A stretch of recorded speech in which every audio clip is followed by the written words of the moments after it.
d'accord. מה שהסמיך מאמר חז"ל שכל טובתם של הרשעים, que maintenant ce qu'il a, il a amené le lien des Chazal, que les Chachamim y parlent, que la Tova des Rechaim, que ce qui s'appelle bien pour des Rechaim, c'est rare pour les Tzadikim. Alors, est-ce qu'on parlait maintenant? Parce qu'il y a un bon moment pour les Rechaim, un moment, on a passé un bon moment, on a fait un bon repas ensemble, etc. C'est pour les Tzadikim, c'est rare, ces choses-là. Pour les Rechaim, c'est un bon moment. Le repas, on s'est vu, on a fait un bon repas ensemble, etc. Mais pour les Tzadikim, c'est pas bien. Quand les Breslevers, ils ont commencé une fois, ils sont venus chez Rabbeinu, et que c'était pas un Zman. Rabbeinu, il y avait des moments où il devait venir chez lui, d'accord? Des moments que Rabbeinu l'avait fixés, que les gens y venaient, Shabbat Hanouka, et des Shavuot, et Rosh Chodesh Nissan, et Rosh Hashanah. Maintenant, il y a des moments où Rabbeinu aussi, il allait voir les gens, il allait Shabbat Shira, peut-être Béchalach, Shabbat Nachamu. Rabbeinu, il allait dans les communautés. Alors, une fois, ils sont venus comme ça, les Bresséveurs, ils sont venus un Shabbat comme ça. Alors, Rabbeinu, il a dit, qu'est-ce que vous faites, vous fabriquez des nouvelles fêtes? Il a amené le Chazal, c'est le Navi, il a amené le prophète qui dit je suis sonné ani et moadechem, je déteste vos fêtes. Il a dit à travers le Navi, je déteste vos fêtes, c'est-à-dire que vous avez fixé ça comme une fête. C'est vous qui avez été à l'initiative de créer que ce moment-là, c'est un moment de fête. Alors tout ce concept-là, c'est-à-dire le manger, c'est une religion en soi. C'est pas une petite chose. C'est une religion. Si tu veux t'amuser, va dans un magasin de fruits et légumes, va dans un magasin de fromage, va dans un magasin de viande, des trucs, et enregistre les gens quand ils parlent. Tu vas voir que c'est une religion. Que c'est pas on est sorti complètement comme de l'union de s'habiller. C'est pareil. Ils ont fait des inanimes, c'est-à-dire ils ont créé de ça des choses, ils ont fait de ça des choses. Mais ces choses, les vêtements, c'est fait pour s'habiller, c'est tout. C'est tout, c'est ça. Hein? Le jean, c'est une religion. Ouais. Il y a même une marque qui s'appelle comme ça, ils m'ont dit. Il y a des gens à Oman qui m'ont dit qu'il y a une marque de jean qui s'appelle comme ça, religion. C'est une marque, ils m'ont dit. C'est-à-dire que c'est quoi? C'est des styles, c'est des styles et ça, et on met pas un costume de cette couleur-là ou de ce tissu-là dans telle occasion. Ça se fait pas. On porte pas des chaussures comme ça dans ce truc. Il y a des klalim dans ces inanimes-là. Et des klalim. Alors que si tu descends la chose, tu la descends. Tu vas voir que ce que tu as besoin, c'est en hiver quelque chose de chaud, en été quelque chose de léger, des chaussures qui te font pas mal aux pieds, que tu peux bien marcher avec. Et c'est on y va. Plus que ça, c'est pas besoin. Après, il y a de la religion. Après. C'est plus. D'ailleurs, si tu vois une scène de gens, une scène qui a été filmée il y a 30 ans ou 40 ans, tu vas voir comment ils sont habillés les gens, ça va te faire rire, parce que tu as l'impression qu'ils sont... Tu vois tout de suite que c'est ça, plus de 20 ans. Pourquoi? Parce que le vêtement, il appartient plus à aujourd'hui, ça y est, c'est plus... Il y avait des pantalons larges comme ça, à une époque, les gens ils avaient des pantalons très très larges, 3 ou 4 fois la patte d'éléphant, ou même entièrement éléphant, pas que la patte, même la ceinture elle était d'éléphant, tout c'était large. Tout ça c'est des tkoufot azman, c'est-à-dire c'est comme un Malek qui travaille, il a ses façons de gérer la sensibilité des gens. Alors c'est ce qui dit que maintenant la Tova des Rechaim, c'est pour les tzadikim, c'est du rare, c'est-à-dire c'est mauvais. au sujet de ceux qui se rapprochent, il vient de recevoir la remontrance du tzaddik.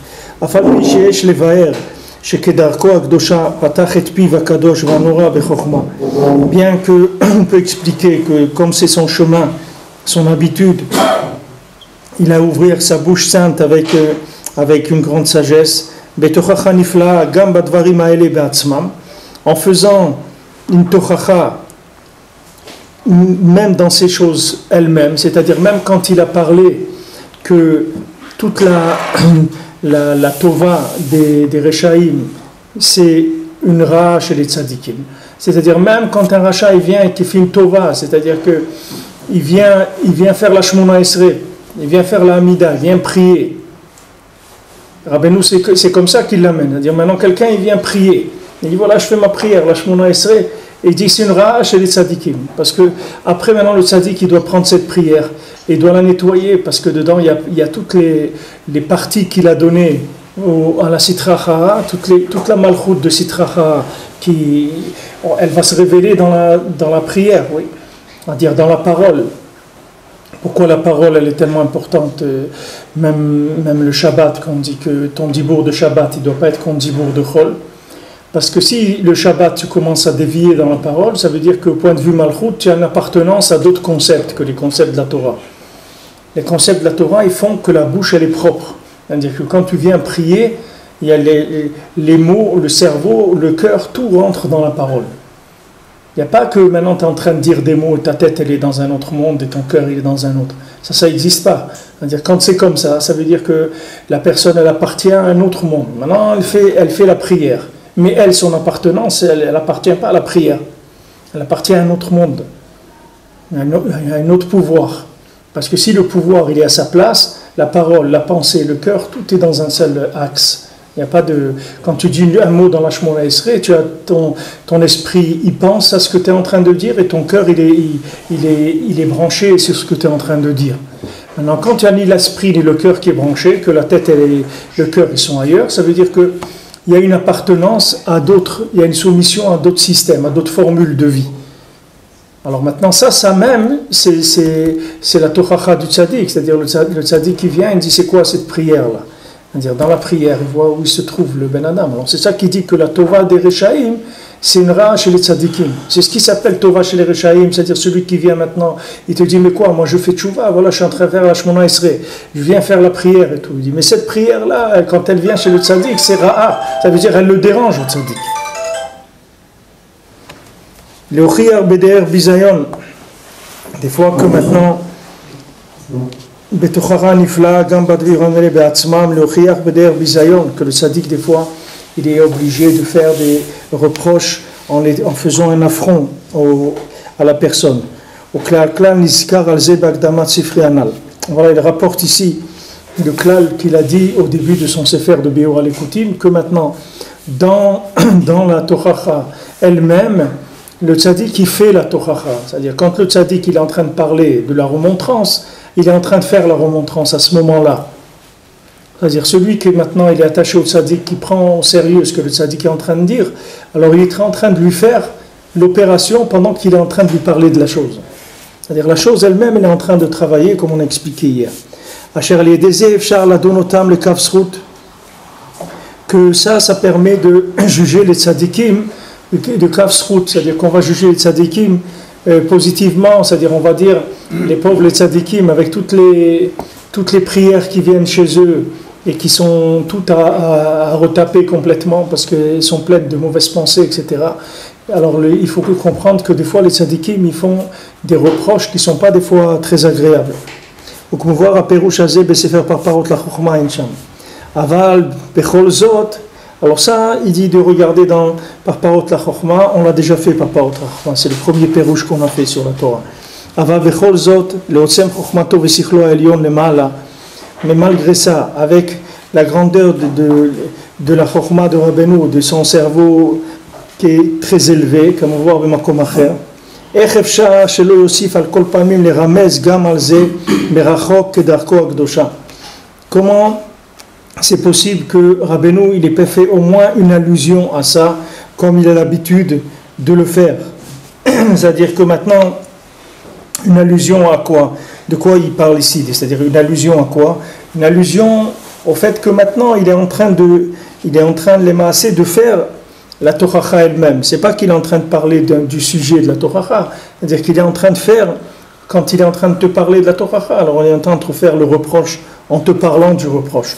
Alors il dit comment ça se fait qu'il n'a pas fait au moins une allusion, qu'on arrive à voir ça dans ses mots, c'est-à-dire dans ce qu'il a dit, qu'on voit qu'on se sent concerné, c'est-à-dire au moment où il est en train de parler de ça, qu'on voit que le Maasé est en train de nous faire cette chose-là. Il y a comment on rencontre dans le texte, au moins qu'il y ait une allusion dans le texte. Donc ça c'est la question qu'il pose. Pliahe, question 5. Ubema katav beot chet, ce que Rabbeinu l'a écrit dans le passage chet 8. Omnam al yedei sheroe azut ve'atorah shel kol echad. Maintenant, quand le tzaddik il voit l'audace et la Torah de chacun, aedeze yodea et atfila. Alors maintenant, d'après la Torah de chacun, il va voir aussi la tfila de chacun. Parce que comme c'est écrit, ça sort de ses paroles, que de la même façon que la Torah, elle vient avec l'audace de chacun, comme il y a une Torah Shlema où Rabbeinu il parle de ça, où il dit qu'on ne peut pas étudier la Torah si on n'a pas de l'audace, si on n'ose pas.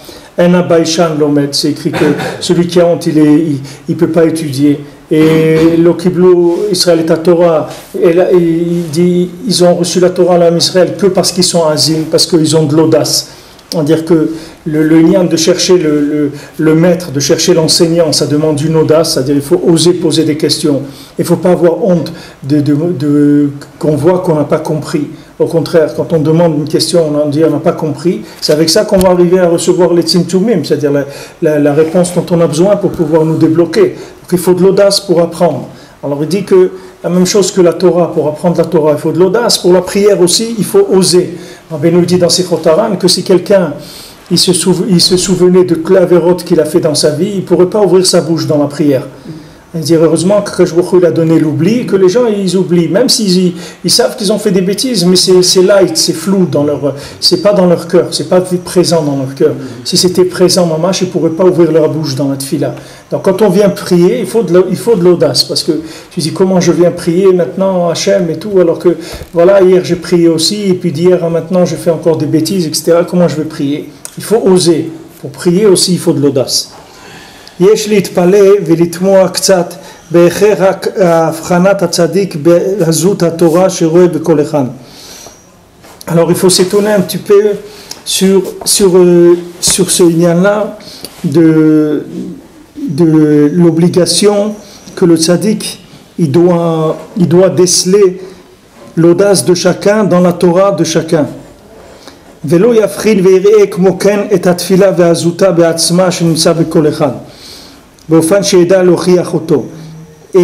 il ne voit pas de la même manière la prière de chacun avec son audace qui se trouve donc dans chacun, cette audace qui se trouve dans chacun, de manière à ce qu'il sache lui faire une remontrance. C'est-à-dire qu'il a parlé, Rabbeinu là-bas dans le passage Chet, Rabbeinu il a parlé de la... On va regarder dans le Kitsur comment Rabbi Nathan il a amené dans le passage Chet.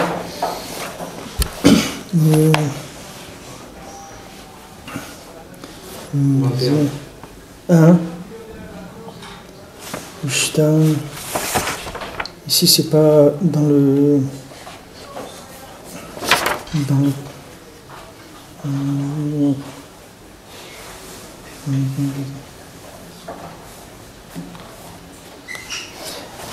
il dit dans le Kitsur, c'est passage Yud Dalet, c'est page 24. Il dit והצדיק יודע איזו תפילה באה מהכשרים ואיזו תפילה מהאחרים ועד זה יודע להוכיחם. Alors le tzaddik il sait quelle tfila elle vient des gens cachers et quelle tfila elle vient des autres, et comme ça il sait leur faire des reproches. כי על ידי העזות והתורה של כל אחד ואחד על ידי זה יודע אם תפילתו הייתה כהוגן או לאו. Maintenant par l'audace et la Torah de chacun, il va savoir si cette tefila elle était kehogen ou pas. Est-ce que cette tefila elle était bien ou pas? Après, bon, il va expliquer que le lien de de la Hazout, et le Nyan aussi qu'il a amené dans la Torah, des Izim, des chèvres, c'est-à-dire quand il a dit un fromage blanc, on est d'une chèvre blanche, c'est un fromage noir d'une chèvre noire. On a dit, alors ça, Izim, le Lachon Izim, les chèvres, c'est Lachon Hazout aussi. C'est ça qu'ils ont posé comme question à Rabbi Yoshua ben Hanania. Donc il dit ici que comment ça se fait qu'avec la tfila seulement, ça ne suffit pas au tzaddik pour voir où est-ce que la personne elle se trouve. Il a besoin aussi de voir le côté de la Torah de chacun. C'est-à-dire que la côté tfila, ça ne suffit pas. Il a besoin de voir aussi, il y a deux audaces qui vont se manifester au niveau de la prière et au niveau aussi de la Torah. Donc ces deux choses-là, elles vont informer le tzaddik du niveau de la personne, où est-ce qu'elle se trouve exactement. Qu'est-ce qu'on entend par la Torah?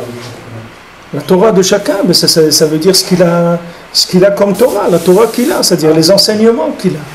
C'est-à-dire comment il a capté les enseignements, ce qu'il en fait, lui, de sa Torah, comment il a compris son approche de la Torah. Ça va aussi traduire, dans son approche de la Torah, ça va traduire l'audace dans laquelle il est. Je ne vais pas essayer de faire des réponses parce qu'on va voir après, ce n'est pas la peine de parler avant de ça. Pli avav, hi begufa ma'amar chazal, ve'akatov shelam domito, ça parle de la parole des Chachamim. Est-ce qu'ils ont appris de là, shechavaim lakpil pnei rabo baregel, que maintenant on a l'obligation d'aller recevoir le visage de son Rav pendant la fête, c'est-à-dire qu'on a une obligation d'aller rendre visite à son Rav pour les Shalosh Regalim, c'est-à-dire que ça soit Pessah, ou Shavuot, ou Sukkot, il faut aller voir son Rav pour recevoir son visage, ça veut dire le rencontrer. Ki lechaora bimei achol shelo yeh chetzi lachem, yitchayev ha'adam yoter lekabel pnei harav v'chochmato v'torato, shezeh ha'ikar keyadua. Alors il dit maintenant, il dit a priori pendant la semaine qui s'appelle Chetzi Lachem, puisque maintenant le Yom Tov, il y a Chetzi Lachem et il y a Chetzi Lachem, d'accord? C'est-à-dire le Yom Tov il est composé de deux façons pour attirer la lumière de Yom Tov. Il y a deux intervenants, il y a Hachem comme Shabbat, c'est-à-dire une partie de Yom Tov qui est comme Shabbat dans les halachot et tout qui sont comme le nian de Shabbat. Et maintenant, dans Ochel Nefesh, c'est-à-dire pour la nourriture, quelqu'un il a le droit d'allumer le feu, de cuisiner, etc. Ça, c'est Chetzi Lachem, c'est-à-dire qu'il y a la moitié du Yom Tov qui est pour la personne elle-même. C'est-à-dire que si la personne elle ne se prépare pas, elle ne fait pas une shtadlut, elle ne se prépare pas à manger elle-même, pas comme le Shabbat, elle a préparé Erev Shabbat, Mishéachal, Mishétarar Ber Shabbat, Yuchal Ve Shabbat, celui qui s'est fatigué la veille de Shabbat, il va manger Shabbat. Alors Yom Tov, c'est la même chose, mais dans le Yom Tov. Celui qui s'est fatigué Yom Tov, alors il mangera Yom Tov. Ça veut dire que maintenant, Yom Tov vient de faire des efforts de Itaruta d'Iltata, c'est-à-dire qu'il y a un éveil d'en bas. Alors il demande, il dit, puisque maintenant, on voit que dans le Yom Tov, on ne dit pas que Shabbat, il y a un et qu'il fallait recevoir le visage de son Rav. Il y a un yan d'aller passer Shabbat chez son Rav, etc. Mais ici, ce que les Chazal, ils ont dit un Ben Adam, les 3 fêtes, il doit aller chez son Rav pour recevoir son panim. Alors il dit maintenant, déjà que tu es en train de parler de Yom Tov, que dedans il y a Chetzi Lachem et Chetzi Lachem. Pourquoi maintenant ce Chetzi Lachem que les Maasé se trouvent dans le Chol, dans les jours de la semaine, ils se trouvent entièrement, puisque ça c'est que Lachem. C'est-à-dire toute la semaine, les 6 jours de la semaine, tu dois te débrouiller pour chercher Hachem. C'est-à-dire que c'est un travail, on ne va pas t'envoyer des plats cuisinés, il n'y a pas de catering dans la semaine. Le catering c'est que Shabbat. Hachem il livre le Shabbat des choses toutes prêtes. Mais dans la semaine, il n'y a pas de catering. Si tu ne bouges pas, il ne se passe rien du tout. Si tu restes dans ton lit, il ne va rien se passer. Shabbat, tu peux rester dans ton lit. On va te prendre avec ton lit, avec tout, parce que c'est Hachem qui fait tout. Mais le chol, tu dois faire une shtadlut. Alors il dit maintenant, puisque maintenant tu as parlé d'aller recevoir le visage de son Rav. Le visage de son Rav, on a vu dans la Torah, Orapanim, c'est pour maintenant remettre la malchoute en place. C'est-à-dire pour te remettre, pourquoi tu vas voir ton Rav tous les 3-4 mois? C'est pour remettre les compteurs à zéro, comme on dit, c'est te remettre en place. C'est-à-dire tu vas venir voir le Rav, tout ça, tu vas te corriger par rapport. Tu as eu 2-3 mois pour un petit peu te débrouiller. Là-dedans, tu as fait des excès dans un sens ou dans un autre. Tu vas aller voir le Rav, il va te remettre les pendules à l'heure, tu vas te remettre en place. Alors il dit maintenant, si c'est ça le Inyan, que d'aller voir le Rav Yom Tov, alors pourquoi on ne fait pas dans la semaine? C'est beaucoup plus important, puisque la semaine, on a vraiment besoin, on est perdu. On n'a pas de repère du tout. Alors que le Yom Tov, il y a au moins Chetzil Hashem, il y a au moins une partie qui est shabbatique dans le Yom Tov. Que cette partie-là, elle suffit pour nous inspirer et tout, pour dans la Malchut. Voilà, question qu'il pose. Il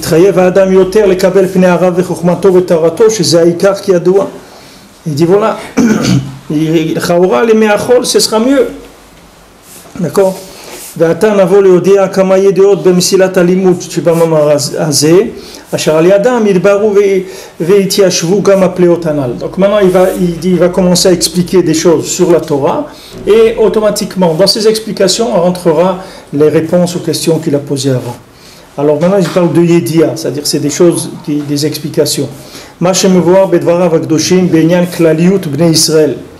Ce qui est écrit dans les paroles de Rabbeinu au sujet de la Klaliout de Bnei Israël, le Ham Israël dans sa généralité, Anechalkim le Arba Kitot, qui se divise en 4 genres de personnes. Il y a le Chacham, il y a le Rasha, il y a le Tam, et She'eno Yedu Alishol, d'accord? Arba Banim, Keneged Arba Banim Dibra Torah. Il y a 4 sortes de juifs. Il y a le Chacham, il y a le Rasha, il y a le Tam, il y a le She'eno Yedu Alishol. Voilà les 4 sugim, les 4 sortes de juifs qu'il y a. Par rapport à ce qu'ils sont, alors chacun il va être influencé par une klipa des Arba klipot, Arba Malchuyot de Sitra Achara. C'est-à-dire qu'il y a des gens qui souffriront plus dans certains galouyot que d'entre d'autres galouyot. Il y a par exemple, si tu prends des gens qui sont dans la galoute, qui sont en galoute en Amérique ou qui sont en galoute en Europe, ils auront beaucoup plus de difficultés à être en galoute dans des pays arabes, par exemple, ou le contraire. Parce que maintenant, selon les midot de la personne, c'est-à-dire si dans cette classification de 4, il va avoir plus d'affinité avec un genre de galoute. D'accord? Dans certains genres de galoute, il va se sentir mieux dans cette galoute-là que dans une autre. Parce qu'il a plus tendance à ce côté-là qu'un autre. Mais Hachem, il a aussi la galoute, des fois, parce qu'il y a une contradiction là-dedans. On voudrait rester le moins possible en galoute pour en sortir. Maintenant, on voit que dans Eretz Goshen, il aura préparé des endroits, Beth Midrash, en Égypte, un endroit pour étudier, etc. Il a facilité la galoute de Yaakov. D'un certain côté, on doit sortir de la galoute. De l'autre côté, on a des arrangements dans la galoute avec les Beth Knesset, les Beth Midrash, les écoles des enfants. Alors comment on comprend cette contradiction-là? C'est simple, Yaakov. C'est une bonne question que tu demandes, mais la réponse, elle est simple. Quelqu'un rentre à l'hôpital. Le but, c'est quoi? C'est qu'il sort, oui. Chaque jour, il demande quand est-ce que je sors. D'accord? Mais si le gars, il a des soins pour 6 mois, et qu'est-ce qu'il va faire? On va lui dire, tu veux sortir? Sors. Demain, tu reviens. C'est-à-dire, ça ne sert à rien. Qu'est-ce que tu vas sortir de quoi? Il faut te soigner, c'est ça qu'il faut. Une fois que les soins sont finis, alors tu sors. Mais le but, c'est sûr, c'est de sortir, c'est de se soigner et sortir guéri de l'hôpital. Ça, c'est vadaï. Et d'en sortir le plus vite possible, avant que le traitement il marche, que tu prends les médicaments, tout ça, et que tout va bien. Tu vas sortir, il n'y a pas de problème. Tous, on veut sortir. La galoute, c'est une réparation? Le but de la galoute, bien sûr que c'est une réparation. Qu'est-ce qu'on a à faire dans la galoute? C'est sûr que c'est une réparation. C'est une correction, la galoute. C'est corriger des façons de concevoir la vie. C'est pour ça qu'on est en galoute. Galoute, ça veut dire qu'on te déplace de ton contexte, parce que dans le contexte dans lequel tu avais l'habitude d'être, tu n'es pas arrivé à voir le visage d'Hachem. Donc il a fallu te déplacer, comme je donnais plusieurs exemples, il a fallu que la personne se déplace, et quand elle s'est déplacée, elle est rentrée dans des concepts qui sont complètement aberrants par rapport à elle-même, de là même, elle va se reconnecter sur son identité véritable. C'est pour ça que des gens, quand ils ont quitté, ils sont sortis de la communauté, ou ils ont quitté même Eretz Israël et tout, de là-bas, ils ont fait tchouva, et après, ils sont revenus en Eretz Israël, mais pas le Eretz Israël dans lequel ils vivaient avant. C'est pas c'est le Maccabi, il a marqué 2 buts, ou c'est l'autre qui a marqué 1 but. C'est pas tel chanteur qui a gagné le hit parade de Eurovision, c'est plus ce Eretz Israël là, dans lequel il vient. La galoute n'est plus nécessaire alors maintenant. La galoute, bien sûr qu'elle est nécessaire. Tout celui qui est en galoute. À l'heure actuelle, maintenant qu'il y a un pays, il y a une possibilité de vivre en Israël. Mais c'est comme si tu dis aujourd'hui il n'y a plus besoin d'hôpitaux parce qu'il y a des médicaments. Oui. Mais d'accord, mais les médicaments, c'est pas, il faut des endroits dans lesquels on va les prendre. Il faut des médecins. Il y a besoin de contexte. C'est obligé. Alors ça sert à rien que les gens. C'est vrai que même en Israël, on peut être en galoute. Ouais. Et tu peux être en Khoutlaret, c'était pas en galoute alors. Ouais. Alors ça sert à rien qu'il y ait plein de rabbins qui disent venez en Israël. Parce que l'endroit, il va t'aider. L'endroit, il va t'aider, il va te protéger. Si c'est pas toi, c'est tes enfants. L'endroit, il est plus propice. C'est comme si tu dis quelqu'un il est malade, on lui dit il faut qu'il aille dans l'air de la montagne, ça va lui faire du bien. C'est pas que maintenant l'air de la montagne, c'est pas un médicament, mais ça veut dire que là-bas, c'est mieux pour lui par rapport aux maladies qu'il a. Maintenant, en Eretz Israël, il y a une kedusha. Il y a aussi des structures qui sont faites. Il y a des remazim, c'est-à-dire il y a des appels et des révélations qui sont beaucoup plus claires. Donc on espère que la personne, elle va réagir positivement, mais elle peut réagir aussi négativement, c'est pas obligé. Il n'y a pas à pousser des gens à venir en Eretz Israël, à pousser, il faut les aider à venir en Eretz Israël, mais il ne faut pas les pousser. C'est-à-dire celui qui sent qu'il a besoin encore de rester à l'hôpital, il ne faut pas lui le pousser à sortir. Sinon il faut que tu signes une décharge quand tu veux faire sortir quelqu'un de l'hôpital. Obligé, que les médecins ils n'ont pas donné le OK. Tu dois signer une décharge, c'est-à-dire tu prends la responsabilité de ce qui va se passer avec lui. Tu peux pas amener. C'est vrai que c'est beau Eretz Israël, tout est beau, mais il faut voir à qui tu es en train de parler. Est-ce que la personne elle est capable? Est-ce qu'il a un shalom bayit? Est-ce qu'il a une vie qui est... Il faut voir son mode de vie, de quoi il tire sa vitalité. S'il tire sa vitalité d'être là-bas, et tu vas l'amener ici, il va être en galoute de sa vitalité. Et ça va être difficile pour lui de se reconnecter. Seulement quand on voit un contexte familial ou autre. Alors, par exemple, pour les enfants, c'est toujours mieux. Parce que les enfants qui sont nés en Eretz ou qui ont grandi en Eretz, ils ont appris des choses qui sont ici très faciles à apprendre. Ils ont contact avec des endroits qui sont Kedoshim, ils ont la Kedusha d'Eretz Israël. Et ces choses-là, elles peuvent aider énormément de pousser comme il faut. Mais la galoute, c'est une nécessité, c'est pas quelque chose on peut pas faire l'impasse sur la galoute. Quelqu'un il peut pas faire l'impasse sur la galoute. Quelqu'un il doit sortir de galoute par la tfila, c'est tout. Il peut pas faire l'impasse. C'est tout ça qu'on est en train d'étudier, c'est l'union des tzimtzum. La galoute, c'est le tzimtzum de la lokout, pour qu'un bonhomme puisse apprendre à voir chien. Alors qu'ici... Tout à fait, bien sûr. Tout à fait. C'est-à-dire c'est une classe plus basse pour que la personne elle puisse s'entraîner. C'est écrit je crois que c'est le chevet de Gilad, je sais pas je sais pas. Hein? Non, il y a un chevet je ne sais pas de quel chevet il venait, mais il y a un groupe de gens très importants qui sont sortis d'Égypte avant le Zman. C'est Ephraim. Eux, ils avaient un cheshbon. Eux, ils avaient des calculs et ils ont dit, voilà, c'est Agia Zman, ils sont sortis. Mais ils sont fait tous tuer, ils sont tous fait massacrer. Pourtant, les pauvres, qu'est-ce qu'ils voulaient? Venir en Eretz Israël. Ils voulaient aller. Ils ne sont pas sortis pour aller à Mexico. Ils sont sortis pour aller en Eretz Israël. Par deux fois. Il y a eu 2 fois ce maasé. Il y a eu ce maasé-là, et après il y a eu le deuxième maasé, je crois que c'est aussi chez Ephraim, qu'il y a eu le deuxième maasé, que quand mon cher Rabbeinu leur a dit maintenant on ne peut plus aller en Eretz Israël, ils ont dit non, on va aller. Non, ça c'est après, ça c'est un autre moment.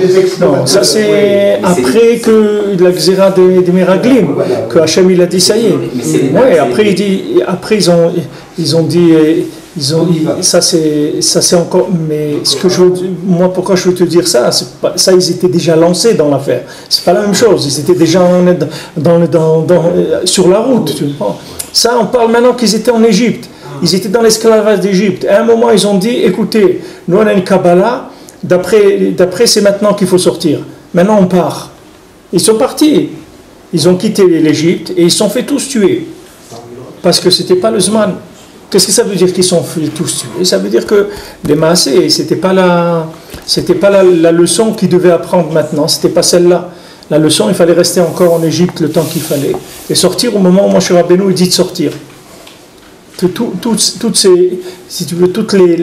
les manipulations qui sont faites, que soit par le tzaddik, soit par la Shgacha d'Akadosh Baruch Hu, c'est uniquement pour amener la personne à comprendre un certain message, c'est pas pour autre chose. Pourquoi Akadosh Baruch Hu nous a fait tourner dans le désert?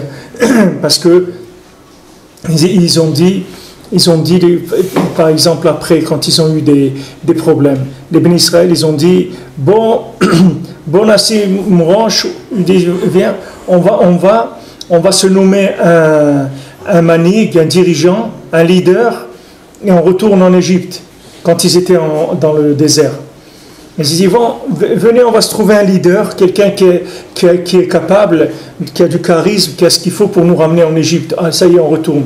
Arrêtez cette histoire-là, avec les boissons, et la viande, et les trucs, et les sipourim. On arrête tout, on retourne là-bas. Il dit, on va se trouver un chef, et on retourne là-bas. Ça, c'est après tout, après qu'ils sont sortis et tout. Déjà, il y a eu des réactions comme ça, alors qu'Hachem, il a créé un ralentissement de la Géoula. Il a fait un ralentissement de la Géoula pour pouvoir que, à petite dose, que ça s'intègre à petite dose. Et même comme ça n'a pas marché. Même comme ça n'a pas marché. Ils sont rentrés en Eretz Israël vraiment après beaucoup de Issourim. Ça a été très difficile. Tout celui qui va trop vite, il va souffrir beaucoup. Rabbeinu, il dit, si tu ne veux pas souffrir un peu, sache que tu vas souffrir beaucoup. Rabbeinu dit, si tu veux, quelqu'un ne veut pas aller chez le dentiste quand il a une petite carie, il va savoir qu'il va souffrir beaucoup, parce que d'arracher les dents, et trucs, ça fait beaucoup plus mal que de faire un peu de passer un peu la fraise, quand c'est juste le début. Quand ça a juste commencé, on peut arranger. Et tu ne veux pas souffrir un peu, tu vas souffrir beaucoup. C'est la même chose. Tu ne veux pas faire la vaisselle. Tu as là-bas 20 ou 30 assiettes, tu ne veux pas les laver tout de suite après le repas. Tu es fatigué, tu dis demain. Demain, ça a tout séché là-bas. Ça va prendre 4 fois de temps. Pour faire la même vaisselle, tu vas mettre 4 fois décoller, le manger, etc. Si tu ne veux pas un petit peu, sache que ça coûte beaucoup plus cher. C'est-à-dire, quand on ne veut pas faire un petit peu, quelqu'un ne veut pas faire un petit peu, il ne veut pas faire un déport pour la parnassa, pour des réretz, des choses, sache qu'après, c'est beaucoup plus dur que ça. C'est des issourim que la personne, elle n'est même pas prête à les vivre. Ça devient très très dur. Après, ces issourim-là, ils sont mamash noraïm, ces issourim. Pourquoi? Parce que quand il y avait un peu, ils ne voulaient pas. Un peu, il ne voulait pas. Souffrir un petit peu, il ne voulait pas. Et il dit non, moi je veux pas. Moi je veux pas du tout. La douleur, je veux pas. Je veux pas des soins, je veux pas. Alors après, il va souffrir beaucoup. C'est-à-dire celui qui n'est pas capable de prendre des simtsumim comme ils lui sont donnés par le tzaddik. C'est-à-dire quand le tzaddik il dit voilà, on va sortir d'Eretz Israël, on va passer par le Midbar. Maintenant, ce n'est pas le moment, on s'arrête là, on repart, on fait ça, et maintenant il va y avoir, et maintenant il n'y a pas d'eau, attendez, il y aura de l'eau, maintenant il n'y a pas de manger, attendez, il y aura de manger, et voilà maintenant la manne, et la manne, il n'y a pas le Shabbat, ne sortez pas chercher la manne. Toutes ces choses-là, qui sont des choses qui peuvent être très désagréables, très contraignantes pour beaucoup de gens. Ça peut être très contraignant pour beaucoup de gens. Mais si quelqu'un ne veut pas passer par ces petites contraintes-là, alors après, il passe par des grandes contraintes, parce que les maasé, il reste avec son cerveau malade, c'est-à-dire avec ses concepts malades, c'est-à-dire il n'a pas d'assagoté le coup. Et après, il est perdu, après il fait n'importe quoi. Après, il fait n'importe quoi, jusqu'à qu'ils arrivent à parler de ce contraire d'Israël, il peut arriver à faire n'importe quoi. Et voilà les Meraglim, après des gens qui se sont mis avec les Meraglim, ils ont dit mais oui c'est vrai, comment des gens qui ont souffert en Égypte, ils ont essayé de sortir de cet esclavage, de cet endroit tellement bas, Shafel, de Makom de Havadim, c'est un pays de Havadim, c'est pas un pays c'est un pays d'esclaves, avec une mentalité d'esclaves. Comment quelqu'un qui est sorti de là-bas, il peut avoir envie de retourner là-bas. Et il va faire Messirut Nefesh pour retourner là-bas. C'est-à-dire il va prendre des risques même de sa vie pour retourner là-bas. Comment tu l'expliques ça? Est-ce que logiquement ça s'explique? Tu ne peux pas l'expliquer logiquement. Parce que logiquement, si quelqu'un il fait ça, il est fou. Dans la logique, il est fou. Quelqu'un qui vit en Eretz Israël, par exemple. Ça fait des années qu'il vit en Eretz Israël. Maintenant, il retourne habiter en Chutz Laaretz. Alors, si tu regardes logiquement, il est fou. C'est-à-dire, qu'est-ce qu'il va faire? La Parnassa, Hachem, il te la donne là-bas, ici. Qu'est-ce que tu vas faire là-bas? Pourquoi tu retournes en Chutz Laaretz? C'est-à-dire, logiquement, le bonhomme, il est fou. Mais Béhémet, il n'est pas fou. C'est que le bonhomme, il est prématuré. Il avait besoin de manger quelque chose encore en Chutz Laaretz. Et maintenant, lui, il y a des gens qui l'ont poussé. Et ces gens-là, ça peut même être des rabbanim. Des gens qui lui ont dit, monte en Eretz. Allez, monte en Eretz. Et le type, il est monté. Et les masses, il y a quelque chose qu'il doit manger, que sa neshama a besoin. Il n'a pas pris. Alors maintenant, il faut qu'il retourne le prendre. Et il n'est pas fou du tout. Il n'est pas fou. La folie, c'est la logique extérieure où les gens ne comprennent rien du tout. Et dit comment quelqu'un, il a vécu 5 ans en Israël, il est retourné en Chutz Laaretz. Mais justement, dis-toi le contraire. Dis-toi le contraire. Si maintenant quelqu'un, il est parti d'Eretz Israël pour retourner en Chutz Laaretz, ça veut dire que vraiment il a oublié une grosse valise là-bas. Parce que pour un petit sac ou un petit truc, il n'aurait pas besoin. Quelqu'un il peut lui envoyer par la poste. S'il est retourné, c'est là une grosse malle qu'il a laissée là-bas. Et maintenant, il sent ce manque. Il est retourné le chercher. C'est pas shoot. C'est quelque chose qu'on peut comprendre facilement. Si quelqu'un lui manque les tzimtzumim, le but de la galoute, c'est d'apprendre des leçons à un certain niveau. C'est-à-dire que tu vas apprendre, si quelqu'un maintenant son niveau, c'est un niveau de CE1 ou CE2 ou cours préparatoire ou maternel, c'est ça son makom. Pour lui, c'est le makom le plus nifla qui existe. Mais maintenant, comme quand il était dans le makom qu'on lui a prévu, que c'est son makom Behemet, que c'est Eretz Israël, Eretz Hakdosha et tout, là-bas, il n'a pas voulu de ça. Là-bas, il s'est révolté. Là-bas, il a fait des bêtises qui ont entraîné le Chorban Beth Amikdash. Alors on lui dit maintenant, dans le makom que je t'ai prévu, comme toujours, Hachem, les tzadikim, ils veulent plus que ce que la personne elle veut. D'accord? Hachem, il a donné la Torah, comme Moshe Rabbeinu. Hachem, il voulait détruire l'âme Israël parce qu'ils ont fait le veau d'or. Moshe Rabbeinu, il dit, attends, qu'est-ce que tu veux détruire le âme Israël? Ils t'ont rien demandé, le âme Israël. Il y a quelqu'un ici qui t'a demandé la Torah. Il y a quelqu'un dans tout le Ham Israël qui t'a dit « Ah, on attend le matin de Torah, on attend avec impatience. Enfin que Hachem il nous donne la Torah. » Personne n'a dit ça. Hachem il a pris la montagne et a dit « Écoutez, vous acceptez la Torah ou je vous enterre ici. » Alors il dit « Maintenant, comment tu veux ces gens-là qu'après ils soient contents? Contents de quoi? Tu les as obligés à accepter la Torah, jamais ils l'ont voulu la Torah. Voilà, il y a des gens qui voulaient la Torah, Abraham, Yitzhak et Jacob, ça c'est des gens, ils ont cherché, c'est des vrais chercheurs, et ils sont arrivés à la conclusion que voilà, c'est la Torah le meilleur mode de vie. Mais ces gens-là, c'est des gens, ils ont envie de rigoler, ils ont envie de s'amuser. Qu'est-ce que tu leur donnes la Torah? Et maintenant qu'ils ont fait le veau d'or après, parce qu'ils ont perdu le Kesher avec Moshe Rabbeinu, tu veux les détruire, mais il y a un truc qui ne marche pas là-dedans. Un truc qui ne va pas, tu les as poussés à ça. C'est pareil, quelqu'un tu le pousses pour monter en Eretz Israël. Maintenant il est en Eretz Israël, il n'arrive pas. Il n'arrive pas, il ne supporte pas les gens, il ne supporte pas ça, il ne supporte pas l'autre. Il n'arrive pas à fonctionner. Comme il a dit à monsieur, là, il s'asseyait sur le trottoir et il disait moi je vais mourir ici, j'ai rien à faire ici. Il a l'habitude, il a le pastis, il a son truc où il joue au tiercé, il a des repères, c'est ses repères. Tu veux prendre quelqu'un, tu veux un prématuré, tu veux le sortir qui va se promener dans la rue. C'est un prématuré, laisse-le finir de se nourrir. Si quelqu'un est en galoute, ça veut dire qu'il doit finir. Maintenant, s'il est mis de palel pour monter en Eretz Israël, alors avec la tfila, il peut être metakan tous les tikkunim, mais monter. Il peut être mashlim tout avec la tfila et monter en Eretz Israël. Mais tu ne peux pas pousser. C'est pour ça que Rabbeinu dit que d'avoir sheyeshbo mesirut nefesh, alors c'est assourd de dire à quelqu'un de faire. Tu n'as pas le droit de dire à quelqu'un, allez, monte en Israël, monte. Tu n'as pas le droit de dire ça. Parce que c'est mesirut nefesh. Mesirut nefesh, ça veut dire que le bonhomme il va rentrer dans un niveau dans lequel il va d'abord monter et après il va assurer l'acte qu'il a fait. D'abord il va faire un acte et cet acte-là il va le payer après. C'est un crédit qu'il prend. Voilà, il va faire un saut en avant, un bond en avant, et après il devra assumer ce qu'il a fait. Mais ça c'est pas toi qui peux le faire pour lui, tu peux pas lui dire fais-le. alors qu'il y a des gens qui viennent le moment. Le gars, c'est comme ce monsieur qui est niftar la semaine dernière.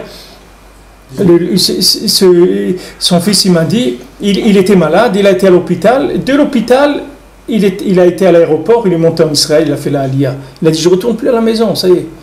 Parce qu'il a vu qu'il est tombé malade en France. Quand il est tombé malade, il a réalisé de qu'est-ce qui peut se passer dans sa vie.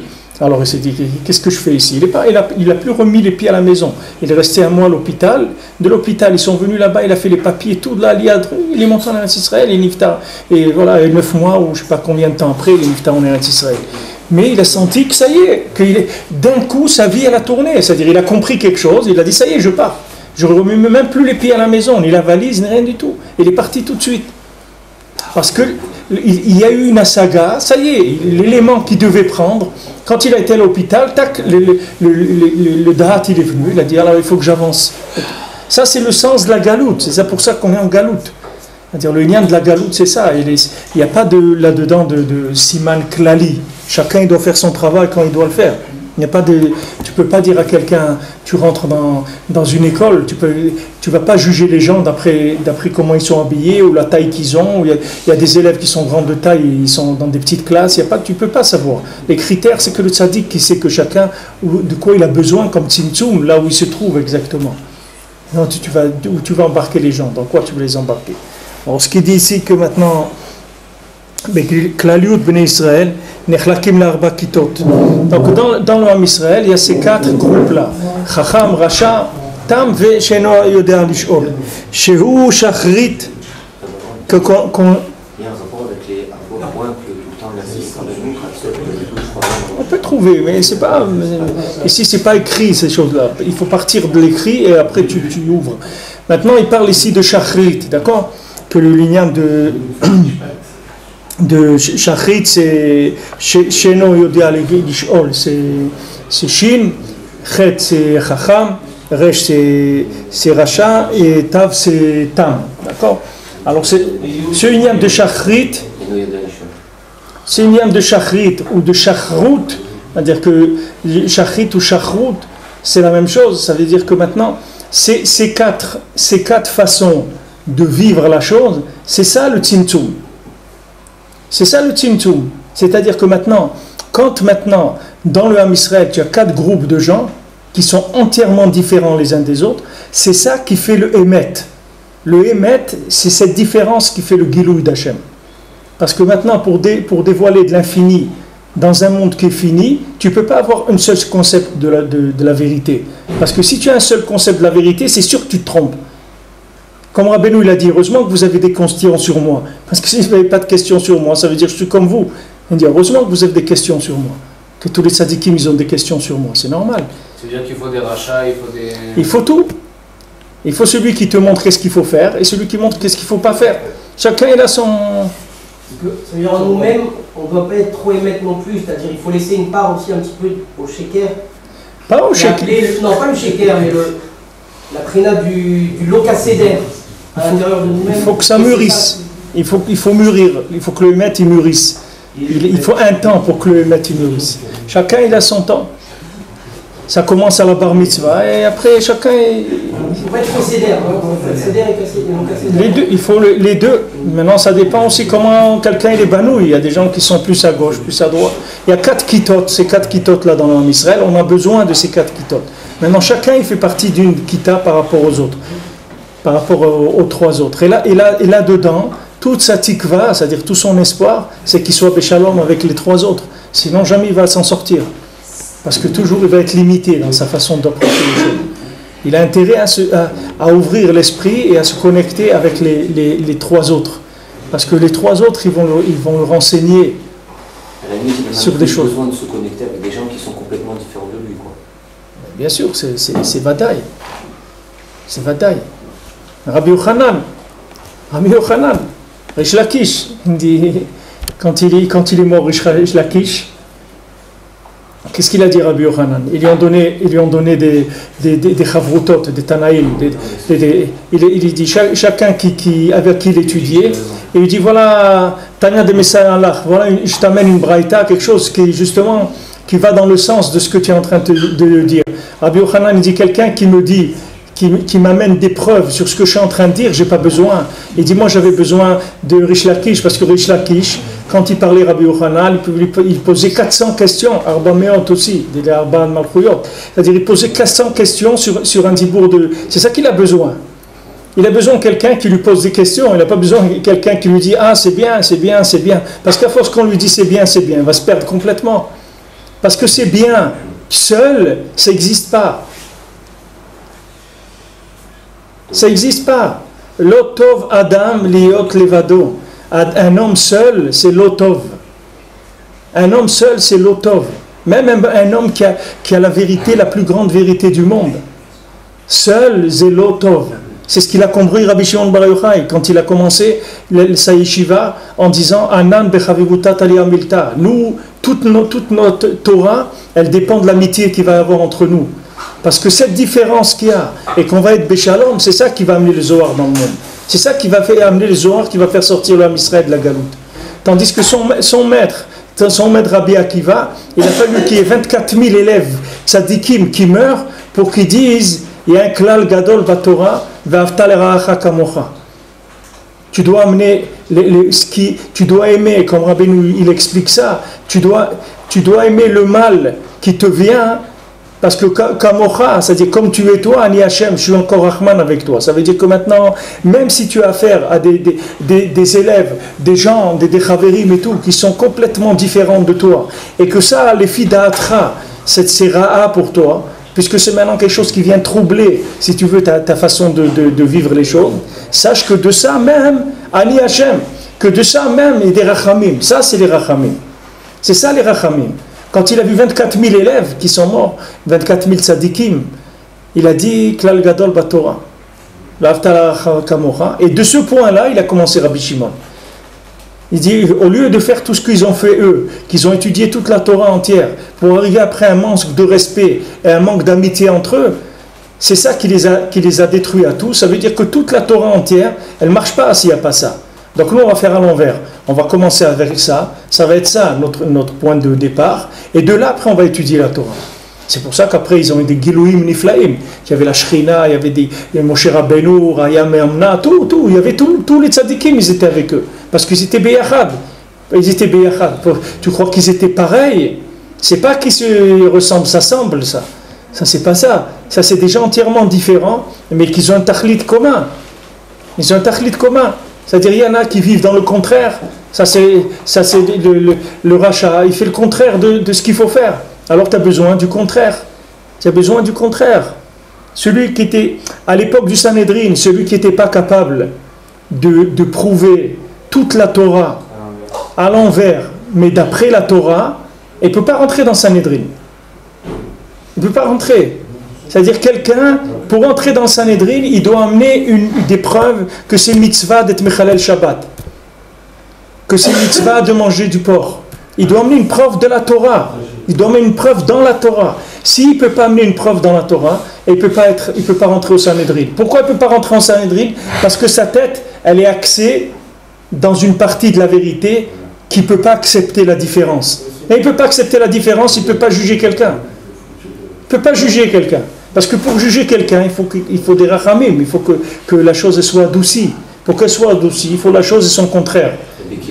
Il faut que tu maîtrises la chose et que tu maîtrises le contraire aussi. Ça c'est Sanhédrin, pour qu'il rentre dans Sanhédrin. Alors le Ta'am qui dit que maintenant pourquoi? Une fois il peut arriver un moment où il faut faire le contraire de la Torah. Et il faut amener une preuve de la Torah, sinon personne ne va l'écouter. Quand maintenant les Khamim ils ont dit qu'il faut écrire la Gemara, il faut l'écrire. Si maintenant, quand ils ont dit la Gemara, il faut l'écrire, ils n'ont pas amené une preuve de la Torah, personne ne va écouter ça. Qui est-ce qui va écouter? C'est Assour min Torah d'écrire la Torah Sheba'al Peh. D'écrire la Gemara, c'est une interdiction de la Torah. Pourquoi ça s'appelle Torah Sheba'al Peh? Parce que c'est Assour de l'écrire. C'est que oral. Maintenant, ils ont vu ce qu'ils ont vu à un moment, et ils ont dit on change. Qu'est-ce que ça veut dire on change? On écrit la Torah orale. Il dit quoi? Il dit mais c'est Assour min Torah. Il dit non. Et la sot lachem et firu Toratecha. C'est voilà le pasouk. Qu'il y a un moment où il faut faire pour Hachem, on va faire le contraire de la Torah, et c'est ça la Torah. À un moment qu'on va faire le contraire. Alors ces chachamim là, il fallait que ce soit des gens qui soient capables de prouver tout de la Torah. Donc maintenant, d'amener une preuve de la Torah, c'est pas ça qui prouve la vérité de la chose. La vérité de la chose, c'est la connexion qu'ils avaient avec le roi HaKodesh, qu'ils savaient maintenant que Hachem il leur a dit, il faut écrire la Torah. La Torah orale, il faut l'écrire. Maintenant, eux, le fait qu'ils avaient des assises, des bases, comment trouver dans la Torah une preuve de ça, alors ils avaient des Asagot Elokout, c'est-à-dire Malchut, Beshlemut. C'est-à-dire ils étaient capables de faire descendre dans Malchut quelque chose qui était le contraire, apparemment, de ce qui était habituellement. Et chacun qui est venu, quand ils sont venus, les tzadikim, ils ont retourné le monde. Chacun qui est venu, il a retourné comme ça le monde. Le Baal Shem Tov, quand il est venu, il a retourné le monde. Rabbi Shimon a retourné le monde. Et les gens, ils étaient contre. Donc, contre le Harizal, contre Moshe Rabbeinu, contre le Baal Shem Tov, contre Rabbeinu, tous ces gens qui étaient contre. Ce n'étaient pas des gens qui étaient dans le monde des menteurs. C'est des gens qui étaient dans la Torah. Mais seulement, c'était des gens qui étaient incapables de vivre la Torah avec le contraire de la Torah. C'est des gens, ils ne peuvent pas voir une chose et son contraire. Mais une chose et son contraire, c'est ça le Ensof, l'infini. C'est que tu vois une chose et tu vois son contraire. Sinon, ce n'est pas l'infini.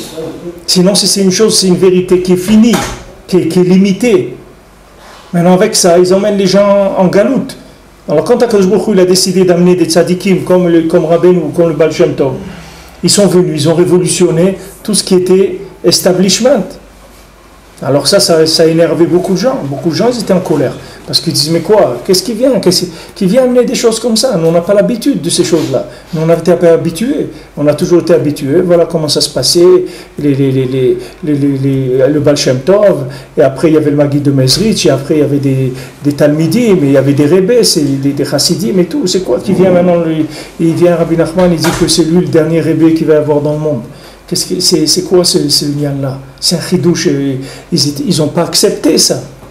La plupart des gens, ils n'ont pas accepté cette idée-là. Comment il vient complètement, il a complètement enlevé toute la vision de la chassidoute, elle est basée sur ça. Il y a un Rebbe et il y a des chassidim. Maintenant, il y avait le Baal Shem Tov, il nous dit après, où est-ce qu'on va? Il dit, tu veux le guide de Mezrich, après on va, tu vas chez un millimètre, après on va, voilà, comme ça. Et maintenant, après, il y a eu des groupes et des groupes de chassidim avec des Rebbes, des centaines de chassidouyot. Maintenant, il vient Rabbeinu, il dit, c'est terminé. Qu'est-ce que veut dire, c'est terminé? Il dit, c'est moi le Rebbe, c'est moi le dernier Rebbe du monde, il n'y en aura pas d'autre après moi. Et tu sais ce que ça, c'est une explosion dans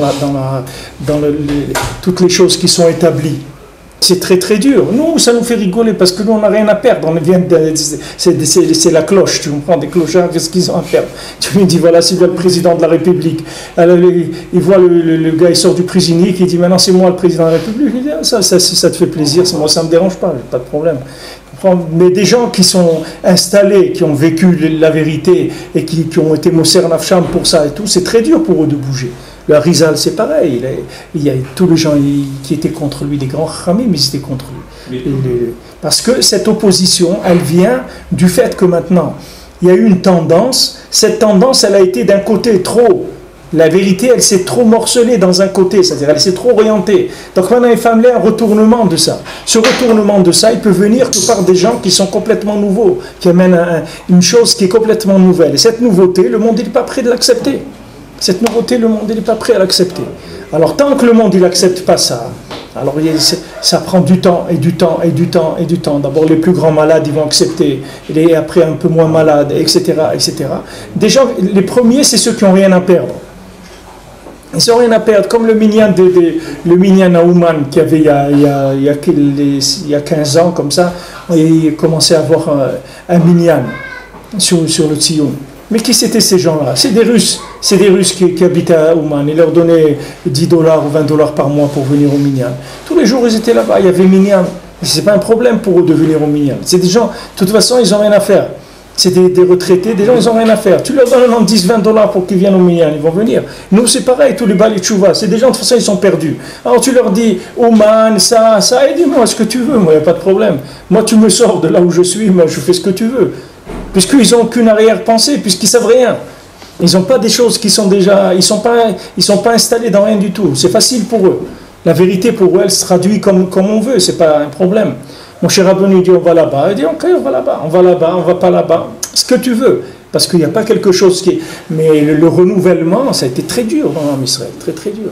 Donc le guilou du tzaddik, ça va dépendre de la hava qui est entre les talmidim.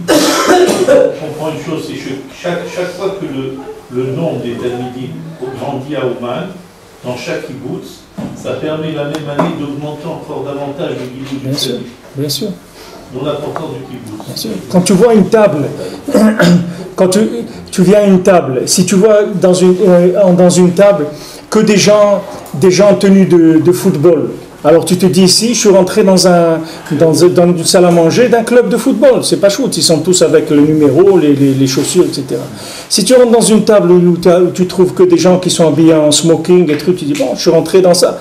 Mais si tu viens à une table où il y a un type avec des piercings, où il y a un Dayan, où il y a un joueur de football, où il y a un joueur de cartes, où il y a un truc et tout, tu dis attends, je suis où est-ce que je suis ici?